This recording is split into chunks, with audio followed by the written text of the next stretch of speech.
அது சார் இந்த வயல்ல ஃபர்ஸ்ட் ஒருத்தன் போனானா, அப்போ வந்து தேளு கடிச்சா என்ன கடிச்சோ தெரில அப்படின்னு சொல்லிட்டு அது பாம்பு தான் கடிச்சான் என்னன்னே தெரிலன்னு சொல்லிட்டு போயிட்டானா. 3 நாள் கழிச்சு மறுபடியும் வந்திருக்கானா. அதே மாதிரி பாம்பு கீழே இருந்து அவனை அதே கொத்திருக்கான். பாம்பா வேற பாம்பாப்பா? அதே பாம்பு வேற பாம்பான்னு அவருக்கு மட்டும் சார் தெரியும்.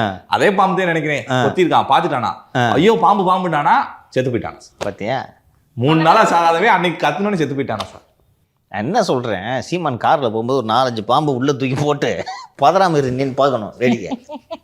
கதை தானே இஷ்டத்துக்கு அடிச்சு விட்றதுப்பா. யதார்த்தத்தை சொல்றேன். ஒருத்தன் இப்படி இல்ல இப்படி போயிட்டே இருந்திருக்கான் வயல்ல.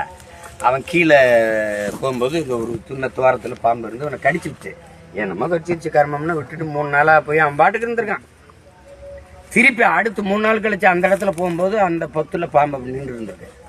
அத்தாடி அன்னைக்கு நம்மள பாம்பளோடா கடிச்சிருக்கு நான் பாருங்க சரக்கு. ஏன்னா அவரை ஃபாலோ பண்றாங்க சார். இதெல்லாம் வந்து தப்பான ஒரு தப்புப்பா, ரொம்ப தப்புப்பா. இது மாதிரி ஒரு குரூப் சுத்துதுப்பா. இது ஒரு மூட நம்பிக்கை குரூப்பு. முன்னோர்கள் முட்டாள்கள் இல்லை. குழந்தைகளுக்கு போடுற தடுப்பூசிலாம் வெளிநாட்டு பன்னாட்டு நிறுவனங்கள் மருந்து கம்பெனிகள் செய்யும் சதி. அதனால தடுப்பூசி போடாதீங்கன்னு இது ஒரு குரூப் சுத்துது தெரியுமா? போலியோ வந்துடும்.